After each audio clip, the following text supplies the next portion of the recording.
que a gente vai falar agora é um caso muito importante e interessante na parte da pesquisa científica e que vai ajudar a gente a entender melhor como é que funciona a esclerose múltipla. A gente vai pegar um caso que saiu aí nas redes sociais, em matérias no site UOL, da Vitória Sacol, uma jovem de 22 anos, que aos 19 anos acordou sem enxergar do olho direito, um sintoma que levou ao diagnóstico de esclerose múltipla. Abro aspas. Fui a 2 clínicos gerais, eles diziam que os tremores eram ansiedade e sedentarismo e me indicaram fazer exercício físico. Fecho aspas, disse a jovem.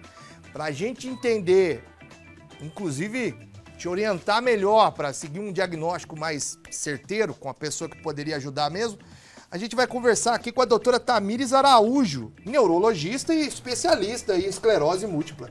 Tudo bom, doutora? Tudo bem, Cadu. É um prazer estar aqui falando de um assunto tão importante para a população.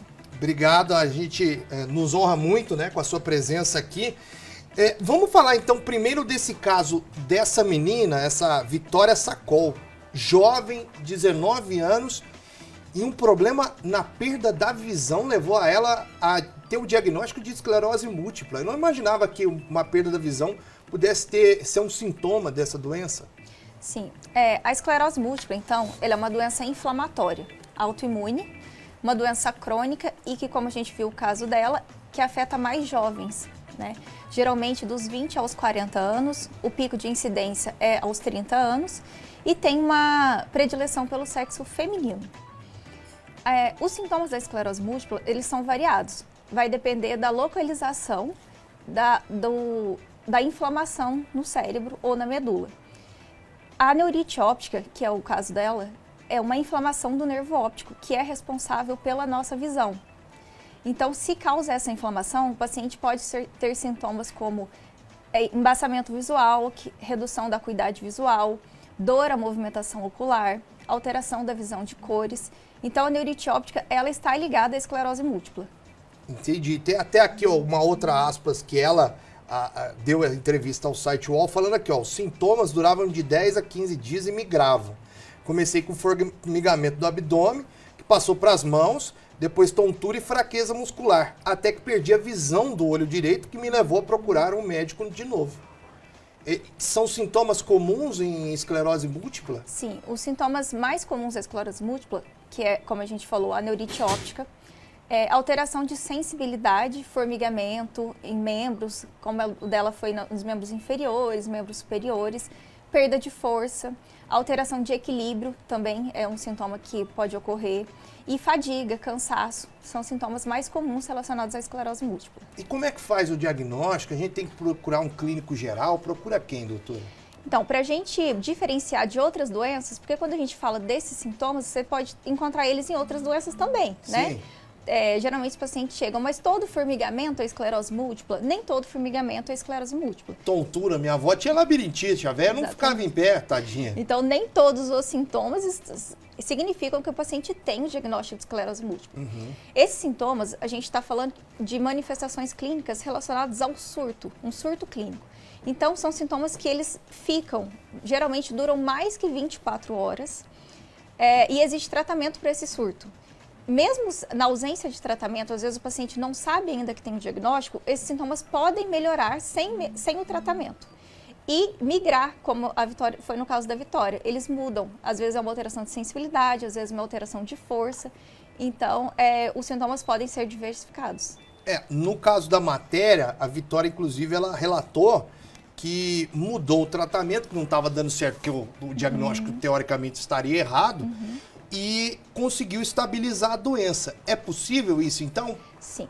Quando a gente fala de tratamento de esclerose múltipla, a gente sempre tem que pensar em linhas de tratamento e nos dois casos importantes. A gente está falando de surto clínico, que é o tratamento da fase aguda. Geralmente, o tratamento pode acontecer a nível hospitalar. O paciente precisa receber geralmente uma dose alta de corticoide para diminuir essa inflamação e acelerar a recuperação. E depois a gente vai entrar com as drogas modificadoras da doença.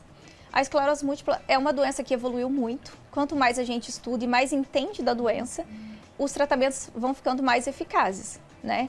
E essas drogas modificadoras da doença, elas são capazes de mudar o curso clínico da doença, porque ela é uma doença muito heterogênea. Ela não vai se manifestar da mesma forma em todos os pacientes.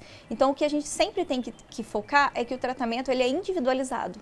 Não existe uma regra. Todos os pacientes com diagnóstico de esclerose múltipla vão apresentar os mesmos sintomas e vão ter o mesmo tratamento? Não. É muito individual isso. A gente vai levar em conta a atividade da doença. Será que nós estamos diante de uma baixa atividade, moderada atividade, ou é uma doença de alta atividade que requer um tratamento mais eficaz?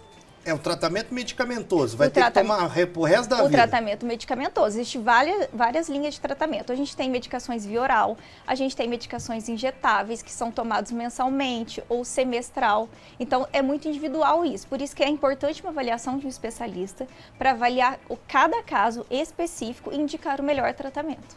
Agora, a dúvida que me veio aqui, se não tratar, pode levar a óbito? Olha, a esclerose múltipla, o que a gente sempre tem que pensar? O tratamento dela, a gente quer, hoje em dia, o que a gente quer é que o paciente que tem o diagnóstico de esclerose múltipla consiga levar uma vida o mais próximo do normal possível, com certeza. Então, assim, a gente quer reduzir a incapacidade, não quer que o paciente permaneça com perda de força, com alteração de sensibilidade. Então, o tratamento, ele quer isso, garantir qualidade de vida e impedir que haja essa progressão importante que deixe o paciente incapacitado. Entendi. Tá? Sobre a questão, é uma mudança completa na vida da pessoa. Com certeza. Mas a gente estava até falando antes de entrar ao vivo que eu lembro dos meus avós, da minha mãe, dos meus parentes. Em algum momento da minha vida eu falei, essa pessoa ela é esclerosada.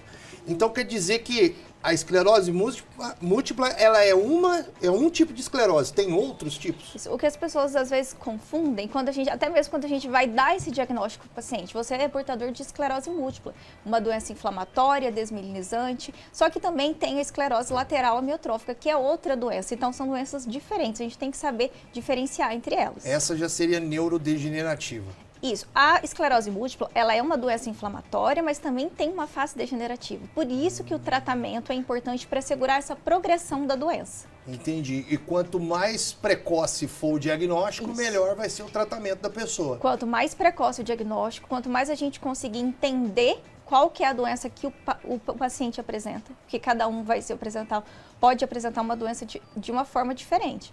Nós temos as formas clínicas. A gente tem a remitente recorrente, que é quando o paciente apresenta surtos clínicos, como foi no caso da Vitória. E entre os surtos clínicos, o paciente entra em remissão. Ele não está tendo piora entre os surtos. E a gente tem as formas progressivas da doença, que mesmo diante de um primeiro surto, o paciente já começa a progredir com piora neurológica, acúmulo de incapacidade. Então, precisamos individualizar bem cada paciente.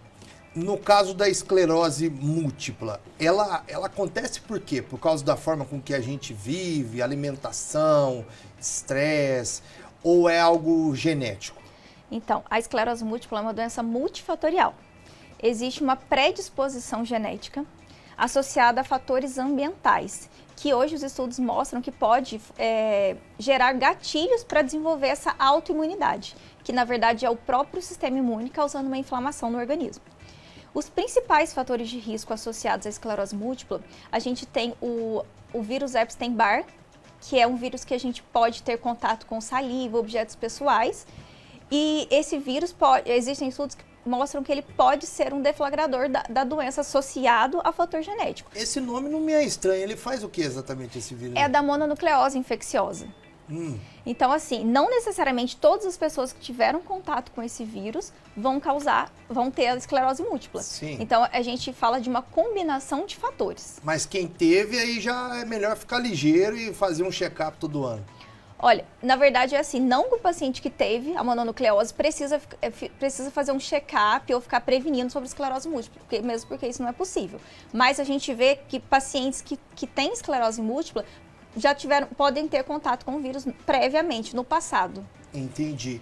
Um dos fatores de risco, outros fatores importantes, é a obesidade, o tabagismo, a deficiência de vitamina D, também são fatores importantes. Então nós estamos enrolados, doutora, porque teve um médico que a gente trouxe aqui para falar exatamente, um endocrinologista lá de Três Pontas, que ele falou exatamente sobre uma pesquisa que saiu recentemente, que a maioria da população do mundo todo tá com essa falta dessa bendita vitamina D aí. Então, a vitamina D na esclerose múltipla é muito importante se manter dentro dos níveis da normalidade. A gente não está falando de superdosagem de vitamina D, que os pacientes precisam manter muito alto. Não, a gente precisa manter dentro dos limites normais, que para funcionar como uma proteção contra a dor.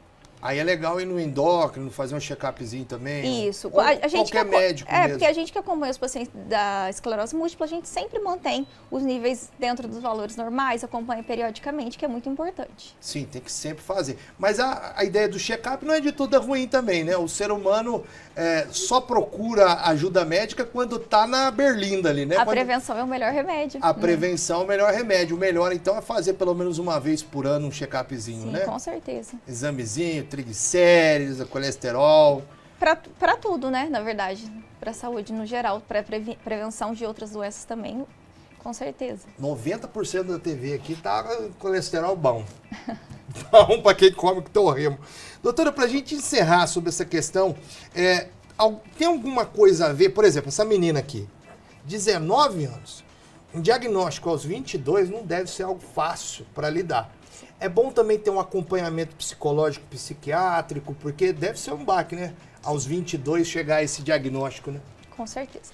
Nós estamos falando de uma doença que afeta adultos jovens, né? Adultos que estão estudando, trabalhando, economicamente ativos. E isso vai gerar muitos prejuízos social, econômico e tudo mais. Então, assim, diante de um paciente que recebe esse diagnóstico, com certeza existe, a primeira coisa é uma situação nova. Você não sabe o que pode acontecer, o medo de como pode evoluir. Então, conhecer sobre a doença, entender, as pessoas que estão próximas também, procurar entender melhor sobre a doença ajuda muito. O acompanhamento psicológico, na verdade, a saúde mental como um todo, ela é um dos pilares do tratamento. A gente sempre foca muito nisso. Acompanhamento psicológico, hábitos de vida saudável, manter uma alimentação equilibrada e a prática de atividade física, porque a gente quer que o paciente tenha uma vida bem próxima do normal. Entendi. Então ela vai fazer o tratamento e o acompanhamento psicológico. Com certeza. E se Deus quiser vai estabilizar aí, igual Exatamente. aconteceu com a Vitória Sacol. Que Deus abençoe ela aí, que, né, é uma menina, parece que sadia, né? Sim. E tomara Deus que Deus proteja ela. Doutora, muitíssimo obrigado pela sua participação. Gostaria que você deixasse algum contato aí, um Instagram, alguma coisa, se alguém tiver aí com dúvida, como você é neurologista, né? Sim. Você é neurologista, às vezes alguém que está passando por algum problema neurológico, ou seja, algum problema de, seja a esclerose múltipla ou não, Sim. tirar alguma dúvida com você na sua rede social. Sim, eu estou à disposição no meu Instagram para as pessoas encontrarem, a doutora Tamires Araújo, e qualquer dúvida pode contar comigo. Tá certo. Obrigado, doutora. Imagina.